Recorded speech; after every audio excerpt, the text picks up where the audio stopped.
वो पल जब सब कुछ अस्त-व्यस्त लगता है, जब दिमाग बिखर जाता है, मन को शक्ति और दिशा तब कैसे मिले?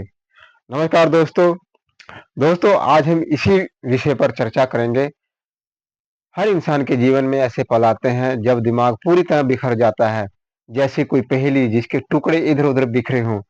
सुबह उठते ही सैकड़ों विचार एक साथ दिमाग में दौड़ने लगते हैं। क्या करना है, क्या नहीं करना है, कहाँ से शुरू करें, कैसे करें, कब करें? ये सारे सवाल इतने ज़्यादा हो जाते हैं कि आखिर में कुछ भी नहीं हो पाता है।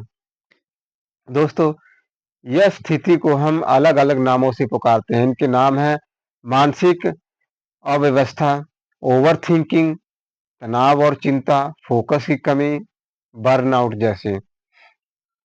दोस्तों, जब दिमाग बिखरता है तो सबसे पहले हम उस शक्ति को याद करते हैं जो हमसे बड़ी है। हम कहते हैं, "हे भगवान!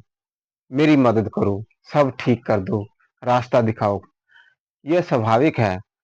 भगवान को याद करना हमें भावनात्मक सहारा देता है।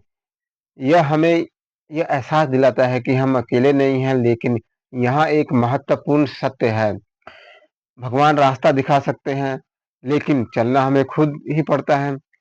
ठीक वैसे ही जैसे कोई गुरु आपको मंजिल का रास्ता बता सकता है, लेकिन उस रास्ते पर चलने के लिए आपको अपने पैरों की ज़रूरत होती है। अगर सच में अपने दिमाग को शांत करना है, उसे दिशा देनी है तो एक बहुत ही छोटी लेकिन अविश्वसनीय रूप से पावरफुल आदत डालनी होगी।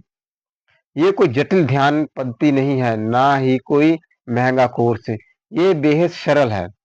दोस्तों, रात को सोने से पहले सिर्फ 10 मिनट का नियम बना लो, 10 मिनट का। हर रात सोने से ठीक पहले एक पेन और पेपर लेकर बैठ जाइए और अगले दिन का पूरा शेड्यूल लिखिए, लेकिन ध्यान रखिए दिमाग में मत बनाइए, लिखिए उसे। क्यों लिखना इतना ज़रूरी है? इसको मैं बताता हूँ। इसके पीछे गहरा मनोवैज्ञानिक और वैज्ञानिक कारण है। दोस्तों, लिखना दिमाग के लिए कमिटमेंट बन जाता है। जब आप किसी चीज़ को सिर्फ सोचते हैं, तो वो एक विचार मात्र होता है।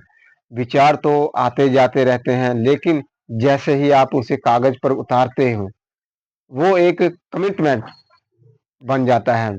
आपका दिमाग उसे गंभीरता से लेना शुरू कर देता है। इससे दोस्तों बाहरी मेमोरी का निर्माण भी होता है। हमारा दिमाग एक सॉरी प्रोसेसर है, हार्ड डिस्क नहीं है। जब हम सब कुछ दिमाग में रखने की कोशिश करते हैं, तो दिमाग का ज़्यादातर हिस्सा उन चीज़ों को याद करने में लग जाता है, ना कि उन्हें करने में। लिखने से ये बोझ दिमाग से हटकर कागज़ पर आ जाता है। दोस्तों, स्पष्टता इससे आती है। जो चीज़ें दिमाग में धुंधली और अस्पष्ट होती हैं, वो लिखते ही साफ हो जाती हैं। जैसे कोहरा छँट जाए तो रास्ता साफ दिखने लगता है ना, उसी प्रकार। दोस्तों, अब सवाल आता है क्या लिखना है? इसे पूरा सुनिए। अगले दिन का पूरा नक्शा जैसे कोई वास्तुकार घर बनाने से पहले नक्शा बनाता है ना, वैसे ही आप अपने दिन का नक्शा बनाइए, पूरा शेड्यूल लिखिए। शुरुआत करें सुबह से। मैं कल सुबह कितने बजे उठूँगा, टाइम फिक्स कीजिए। उठने के बाद सबसे पहले क्या काम होगा, पानी पीना, फ्रेश होना, वॉक पर जाना जैसे, ये लिखिए। फिर उसके बाद पढ़ाई करना या काम का समय, आप किस समय पढ़ाई या काम शुरू करेंगे, आपका सेशन कितने बजे तक चलेगा, कितने बजे ब्रेक लेंगे, कितने मिनट का लेंगे, ये सब लिखिए। दिन के टास्क बनाइए, किस समय कौन सा टास्क पूरा करूँगा, दिन का सबसे ज़रूरी टारगेट क्या है, उसके बाद दूसरा और तीसरा सबसे ज़रूरी काम क्या है। फिर दोस्तों शाम का समय, शाम को क्या करूँगा, कितने बजे तक काम करूँगा या पढ़ाई करूँगा। फिर रात की तैयारी, रात को कितने बजे खाना खाऊँगा, कितने बजे सोने जाऊँगा। दोस्तों, सबसे बड़ी गलती जो लोग करते हैं ना, अब सबसे महत्वपूर्ण हिस्सा, लोग ये सब लिखते हैं लेकिन फिर भी सफल नहीं होते। क्यों जानते हो? क्योंकि वे रियलिस्टिक नहीं होते। जैसे मान लीजिए एक लड़की सोचती है कल सुबह 6 बजे उठूंगी और फिर 12 घंटे नॉन स्टॉप पढ़ूंगी। सुनने में ये प्लान बहुत अच्छा लगता है, बहुत प्रेरक है, लेकिन क्या वास्तव में ऐसा हो पाएगा? शायद नहीं, क्योंकि वह 6 बजे नहीं उठ पाएगी अगर वह आमतौर पर 8 बजे उठती है। 12 घंटे अगर लगातार पढ़ना असंभव भी नहीं है। बीच में थकान आएगी, ध्यान भटकेगा। इसका परिणाम क्या होगा? जब वह आपका लिखा हुआ प्लान पूरा नहीं कर पाएगी तो उसका दिमाग उससे कहेगा तू झूठी है, तू सिर्फ बोलती है, करती नहीं है, तेरे बस की बात नहीं है, तू कुछ नहीं कर सकती। और धीरे धीरे बार बार ऐसा होने पर आपका खुद पर भरोसा खत्म होने लगता है, सेल्फ कॉन्फिडेंस टूटने लगता है। तो सही तरीका क्या है दोस्तों? आइए समझते हैं इसको। बिल्कुल रियलिस्टिक गोल बनाइए, अपनी वर्तमान क्षमता को देखिए। आप आमतौर पर कितने घंटे पढ़ सकते हैं, काम कर सकते हैं, उससे थोड़ा ज़्यादा मत सोचिए, थोड़ा कम सोचिए, लेकिन पक्का करिए। कम लिखिए लेकिन पूरा कीजिए।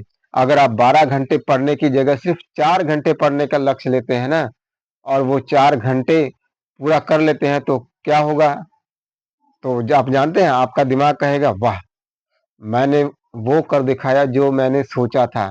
मैं अपने वादे निभा सकता हूँ। मैं भरोसेमंद हूँ, कम से कम आपके लिए। यहीं से सेल्फ रिस्पेक्ट बनती है। जब आप बार-बार खुद से किए छोटे-छोटे वादे निभाते हैं, तो आपके मन में खुद के लिए सम्मान बढ़ता है। आप जान जाते हैं कि मैं वह इंसान हूँ जो अपनी बात का पक्का हूँ। दोस्तों, माइंड को क्लियर गोल चाहिए। यह समझना बहुत ज़रूरी है कि हमारा दिमाग कैसे काम करता है। दिमाग को दिशा दीजिए। मान लीजिए जैसे एक जहाज की कल्पना कीजिए। अगर उसे पता ना हो कि उसे किस दिशा में जाना है, तो वह समंदर में इधर-उधर भटकता रहेगा। ठीक उसी तरह अगर आपके दिमाग को पता नहीं कि उसे कल सुबह क्या करना है, तो वह रात भर बेचैन रहेगा, सुबह कन्फ्यूज़ रहेगा। तो दोस्तों, रात को तैयारी कीजिए। जब आप रात को साफ-साफ लिखते हैं, कल सुबह 7 बजे उठना है, 9 से 11 बजे तक पढ़ाई करनी है, शाम 5 बजे से काम खत्म करना है, तो आपका दिमाग रात भर नींद में उसी हिसाब से खुद को तैयार करता है। सुबह उठते ही आपको सोचना नहीं पड़ता कि अब क्या करूँ? सीधा एक क्लियर पथ होता है, क्लियर रास्ता होता है। प्रायोरिटी का नियम अपनाइए, 2-3 फ़ॉर्मूले अपनाइए। एक और बहुत ज़रूरी बात है, आप अपने दिन में सिर्फ़ 2-3 सबसे ज़रूरी काम तय कीजिए। कैसे तय करें? अपने जो है सभी कामों की लिस्ट बनाइए, फिर खुद से पूछिए, अगर आज मैं सिर्फ़ एक काम कर सकता हूँ तो वो क्या होगा? उसके बाद दूसरा सबसे ज़रूरी काम क्या है? और फिर तीसरा क्या है? दोस्तों 2-3 कामों को मोस्ट कंप्लीट टास्क बनाइए, यानी चाहे कुछ भी हो जाए, ये काम आज पूरे करने हैं तो करने हैं, बाकी काम बोनस पर छोड़ दिए। बाकी सारे काम जैसे फ़ोन करना, ईमेल चेक करना, छोटे-मोटे काम ये सब बोनस समझिए। अगर ये हो गए तो अच्छा है, अगर नहीं हुए तो कोई बात नहीं। अगर वो 2-3 टास्क आप कंप्लीट कर लोगे ना, तो समझिए आपका दिन 100% सफल हो गया। बाकी सब अतिरिक्त उपलब्धि है। इस आदत के अद्भुत परिणाम हैं दोस्तों। अगर आप एक छोटी-सी आदत रोज़ाना अपना लें, तो क्या बदलाव आएँगे। इससे आपका जो दिमाग है ना वो शांत रहेगा। जैसे ही आप अपने दिन का प्लान लिखते हैं, दिमाग में चल रहा कोलाहल शांत हो जाता है, सारे विचार व्यवस्थित हो जाते हैं। दोस्तों इससे फोकस बढ़ेगा। आपको पता होगा कि अभी इस समय क्या करना है, कोई कन्फ्यूजन नहीं। जैसे कार की हेडलाइट सिर्फ आगे की सड़क दिखाती है ना, वैसे ही आपका फोकस सिर्फ अगले टास्क पर होगा। इससे दोस्तों अपने आप पर, खुद पर भरोसा भी बढ़ेगा। जब हर दिन जब आप अपने लिखे प्लान को पूरा करेंगे तो आपका सेल्फ कॉन्फिडेंस बढ़ेगा, आप खुद पर भरोसा करने लगोगे। इससे डिसिप्लिन भी बनेगा। अनुशासन कोई एक दिन में नहीं आता है, यह छोटी-छोटी आदतों से आता है। रोज रात को 10 मिनट निकालना और प्लान बनाना, यही अनुशासन की शुरुआत है। दोस्तों, आप खुद से झूठ बोलना बंद कर देंगे इससे। सबसे बड़ी बात, आप खुद से झूठ बोलना बंद कर देंगे। जैसे कि कल से पढ़ूँगा, आज नहीं तो कल, थोड़ा और समय लगेगा, ये सारे झूठ जो है ना खत्म हो जाएँगे, क्योंकि अब आप अपने प्लान के प्रति ईमानदार हैं। मैं आपको व्यावहारिक सुझाव देता हूँ, शुरुआत कैसे करें? आज रात से शुरू करें, कल तक मत टालिए, आज रात सोने से पहले यह करके देखिए। छोटे से शुरू करें, पूरे दिन का सारा प्लान लिखना ज़रूरी नहीं, बस 2-3 ज़रूरी काम लिखिए। पेपर और पेन का इस्तेमाल करें, फ़ोन या टैबलेट में ना लिखें। हाथ से लिखने पर एक अलग प्रभाव पड़ता है आपके दिमाग पर। एक डायरी बनाएँ, एक अलग डायरी रखें सिर्फ़ इसी काम के लिए, मेरी डेली प्लानिंग डायरी। ईमानदार रहें, सिर्फ़ दिखावे के लिए मत लिखिए, वास्तव में जो कर रहे हैं, कर सकते हैं, वही लिखिए। क्या करें अगर प्लान पूरा ना हो? कभी-कभी दोस्तों प्लान पूरा नहीं होता, कोई बात नहीं, तब आत्मा को है ना, जो आत्म आलोचन ना करें, अपने आप को खुद को कोसना जो है वो बंद करें, विश्लेषण भी ना करें। क्यों नहीं हो पाया? क्या गलत हुआ? सीखें गलतियों से, इससे सीख लें और कल का प्लान बेहतर बनाएँ, आगे बढ़ें। कल नया दिन है, नई शुरुआत। दोस्तों, इसका वैज्ञानिक दृष्टिकोण भी है, इस आदत के पीछे विज्ञान भी है। न्यूरोप्लास्टिसिटी, हमारा दिमाग लचीला है। जब हम बार-बार कोई आदत दोहराते हैं तो दिमाग में नए न्यूरल पाथवे बनते हैं। यानी रोज रात को प्लान बनाने से आपका दिमाग धीरे-धीरे अधिक व्यवस्थित और केंद्रित होने लगता है। इससे दोस्तों डोपामाइन का रसायन भी बनता है। जब हम कोई काम पूरा करते हैं तो दिमाग में डोपामाइन नामक केमिकल रिलीज होता है, जो हमें अच्छा महसूस कराता है। छोटे-छोटे टास्क पूरे करके हम बार-बार डोपामाइन रिलीज कर सकते हैं, जिससे हमारा मूड अच्छा रहता है और हम और अधिक करने के लिए प्रेरित होते हैं। दोस्तों, याद रखने वाली बात ये है कि हमारा जो माइंड है ना, ये कोई दुश्मन नहीं है। अक्सर हम अपने दिमाग को ही दुश्मन समझ लेते हैं। ये दिमाग मेरे काम का नहीं है, बस उल्टा-सीधा सोचते रहते हैं। ऐसा कहकर हम अपने दिमाग को दोष देते हैं। लेकिन सच यह है कि दिमाग को सिर्फ़ क्लैरिटी चाहिए, सिर्फ़ स्पष्टता चाहिए, साफ दिखना चाहिए दिमाग को।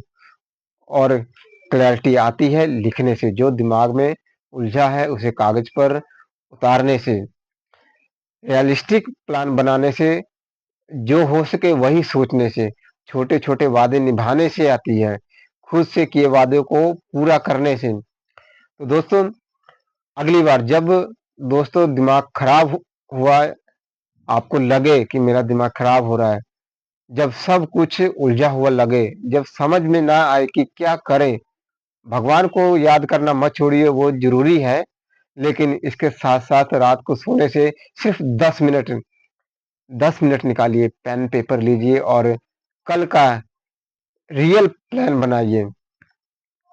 ये छोटी-सी आदत धीरे-धीरे आपकी ज़िंदगी बदल देगी। आपका दिमाग शांत होगा, आपका फ़ोकस बढ़ेगा और सबसे महत्वपूर्ण बात, आप खुद पर भरोसा करना सीख जाएँगे। याद रखिए, बड़ी सफलता छोटी-छोटी आदतों से ही बनती है और ये आदत रात के 10 मिनट का प्लानिंग सेशन जो है, उन्हीं छोटी आदत में से एक है, जो आपको एक बेहतर, अधिक केंद्रित और अधिक शांत इंसान बना सकती है। तो आज रात से ही शुरू करें, अपना पेन उठाएँ, कागज़ लें और कल का प्लान लिखें। छोटा लिखें, लेकिन रियल लिखें। और फिर उसे पूरा करने की कोशिश करें। आप खुद ही देखेंगे कि कैसे धीरे-धीरे आपका बिखरा दिमाग एकत्रित होने लगता है और आप अपनी ज़िंदगी के मालिक बनने लग जाते हैं। तो दोस्तों, ये थी आज की पूरी वीडियो। उम्मीद करता हूँ आपको पसंद आई होगी। दोस्तों, जाने से पहले आप लोगों से एक छोटी-सी रिक्वेस्ट है। प्लीज़ मेरे यूट्यूब चैनल रियल स्पीकिंग को ज़रूर सब्सक्राइब कीजिए और अपने दोस्तों तक ज़रूर शेयर कीजिए। मिलते हैं अगली वीडियो में, तब तक के लिए नमस्कार।